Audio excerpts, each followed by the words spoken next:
Hi, my name is Dr. Alessandria Polizzi. I'm the CEO of Verdant Consulting. At Verdant Consulting, we build programs to teach people resiliency skills, emotional agility, burnout prevention, and psychological health and safety. Today, we're here to talk about the 5 things that you can do if you are experiencing workplace burnout.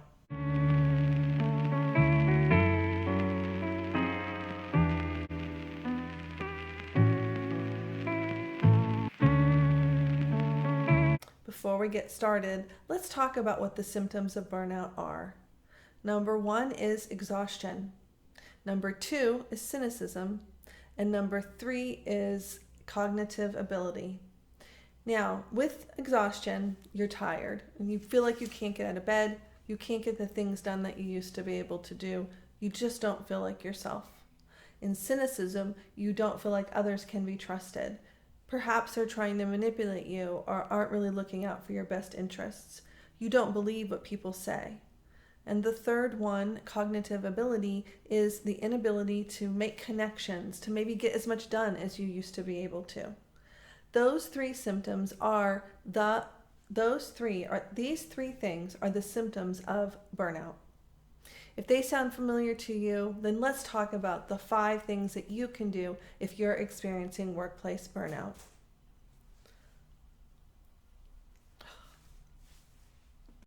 We talk about burnout a lot at Verdant Consulting. Number 1, because I personally have experienced it myself.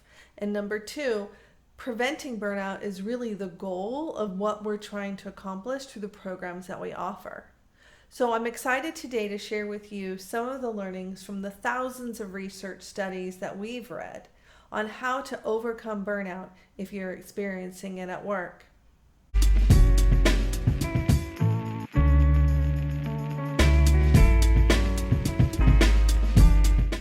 The first and most important thing that you should do if you're experiencing workplace burnout is practice self-compassion. Self-compassion isn't about being selfish or self-centered or self-pampering. It's about loving yourself as you would your best friend. There are 3 components to self-compassion: speaking to yourself with kindness, suspending judgment, and connecting to others. Those 3 things in combination have been scientifically proven to help bolster your self-esteem while you're building your self-compassion. Appreciating that every day you do your best and sometimes you make mistakes will help you overcome burnout. It's much better to focus on how you're improving than it is to feel guilty or to self-shame about the fact that you have become burnt out. Burnout is not caused by weakness. Burnout is caused by a variety of factors that play out over time. So giving yourself self-compassion, speaking to yourself with kindness, suspending judgment of how you feel like you should be behaving or thinking, and connecting with others will help you overcome burnout.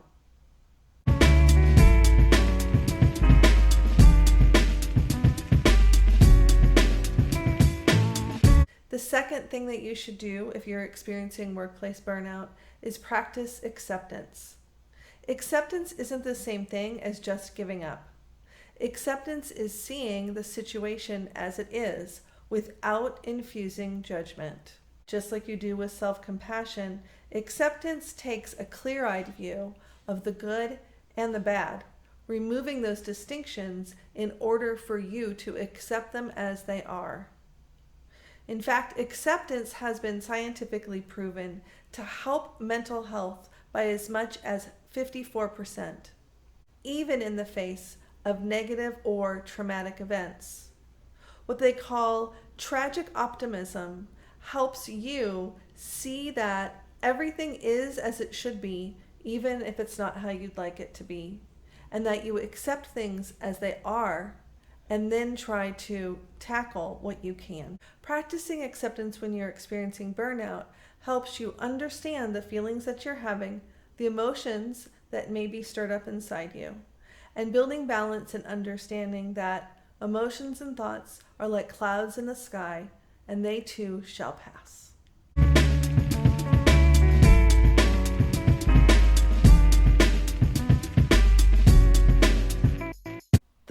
thing that you can do if you're experiencing workplace burnout is being present. Many people practice meditation, but that doesn't always work for some of us, especially if we're in burnout. Burnout is exhausting, and it can make you feel like you don't have the energy to do anything. Being present means that you're paying attention to what's happening in the now. It's the combination of the present and where your mind is. It connects you to what is happening and gets you out of hyper-focusing on the past and the future. There are a multitude of mindfulness exercises that you can do. Lots of apps and resources are out there. Just know that even doing a small exercise can make all the difference in helping you get centered and move forward.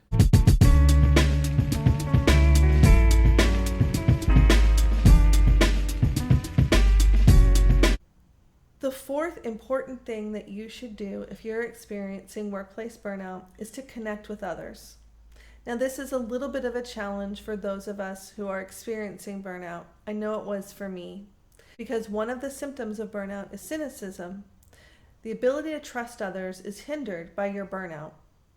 But taking the time to reach out to loved ones is incredibly important at this stage of your recovery. I know that experiencing burnout can feel like a failure. It can feel like you're a broken human being. It can feel weak, and it can feel like there's something wrong with you. But connecting with other people who've either had burnout or who are struggling with it now will help you get the support that you need in order to get better.